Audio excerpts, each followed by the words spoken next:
Bismillahirrahmanirrahim. Assalamualaikum. Sehari dua ini banyaklah cerita-cerita pasal petrol, pasal RON 97 dan terutamanya banyak yang bercakap pasal diesel. Subsidi diesel ditarik dan harganya melambung. Yang marah, yang keluarkan video lama-lama terutamanya dialog-dialog antaranya apabila Anwar menjadi PM, harga minyak akan turun dan ramailah yang menyindir. Dan itu saya rasa itulah balasan yang PMX kena terima, bahawa dia bercakap dulu sewaktu dia menjadi pembangkang. Dan waktu itu dia membambu Datuk Seri Najib sebagai Perdana Menteri dan berkata bahawa jikalau ia menjadi PM, ia akan selesaikan dan ia tidak akan membangkang rakyat dengan kenaikan harga petrol dan diesel.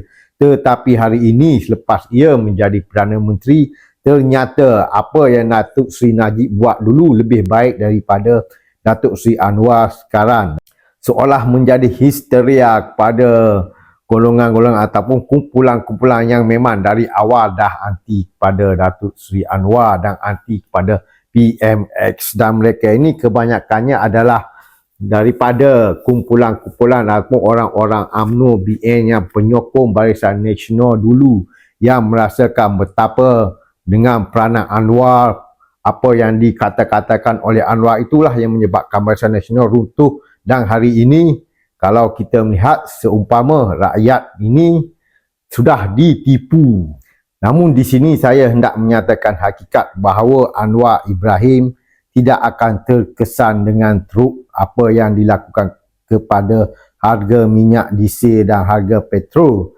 Ini kerana terutamanya dia tidak menyentuh banyak tentang diesel di Sabah Sarawak.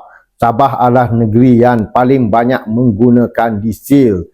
Di Sabah 18.44% rakyatnya menggunakan diesel, itu 18.44% keseluruhan di Malaysia, dan di wilayah Persekutuan Kuala Lumpur 14.43%, iaitu yang kedua selepas Sabah. Jadi yang di Kuala Lumpur ini kebanyakanlah kenderaan untuk berniaga ataupun untuk perdagangan.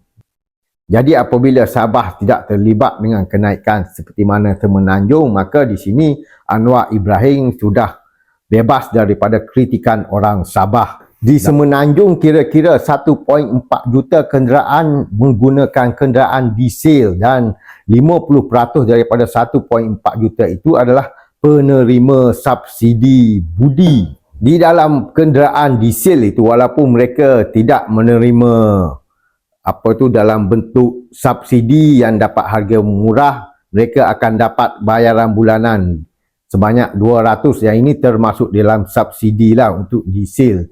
Jadi yang menggunakan kenderaan diesel yang paling kurang ataupun yang paling sikit di Malaysia ini adalah Perlis, Kelantan dan Terengganu, dan ini adalah negeri-negeri pembangkang. Bermaknanya apabila Perlis, Kelantan, Terengganu kurang orang yang marah pada harga diesel, bermaknanya Kelantan, Terengganu, Perlis ini musuh Datuk Seri Anwarnya kurang berbanding daripada negeri Selangor sendiri dan wilayah persekutuan.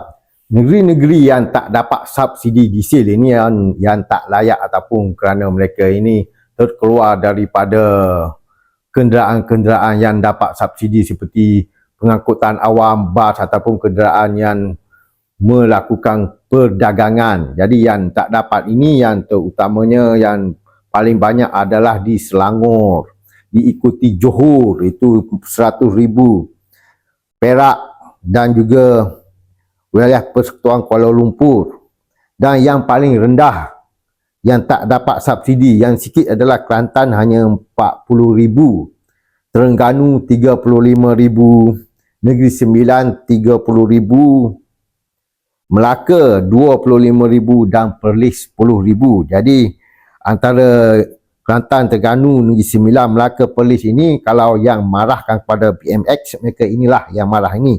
Yang Kelantan 40,000 orang marah, itu pun kalau semuanya marah. 40,000 ini akan tidak undi Perdana Menteri PMX ataupun tidak undi yang dikatakan Barisan Nasional.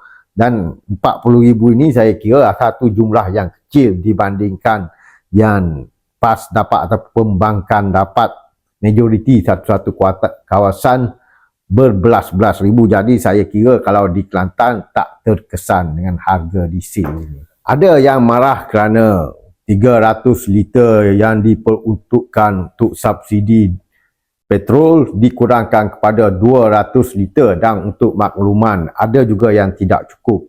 Tapi yang tidak cukup ini yang dikategorikan adalah mereka ini bukan pengguna individu lah.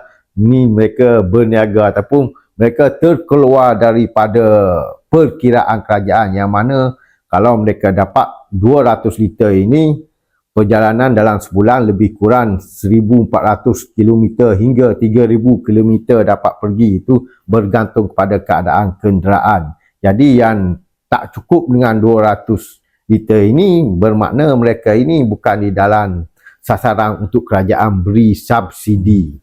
Dan sekiranya ada perasaan marah itu, saya yakin itu adalah perasaan marah kerana janji-janji Anwar ataupun apa yang Anwar sudah lakukan, terutamanya kepada orang BN, orang UMNO. Jadi saya kira orang BN UMNO ini tak payah nak berharap dengan harga minyak diesel, harga petrol ini untuk menjatuhkan Anwar. Cari lain, terutamanya yang banyak memakan jasa, yang banyak menjatuhkan pemimpin adalah kerana individu mereka. Dan Anwar Ibrahim juga sendiri jatuh kerana kes-kes yang dikatakan liwat pada suatu masa yang membawa ke mahkamah. Itulah yang kes-kes yang menjatuhkan seorang pemimpin. Begitu juga Datuk Seri Najib, yang banyaknya adalah kes individu. Seperti yang saya katakan sebelum ini, bahawa isu subsidi, isu petrol ini hanya dimainkan dengan lantang oleh segelintir golongan-golongan yang terkena impaknya. Dan malahan ada yang komen, ada yang marah kepada PMX ini. Sebenarnya mereka ini tak terkena pun, mereka ini masih menggunakan budi madani dan mereka ini masih dapat subsidi.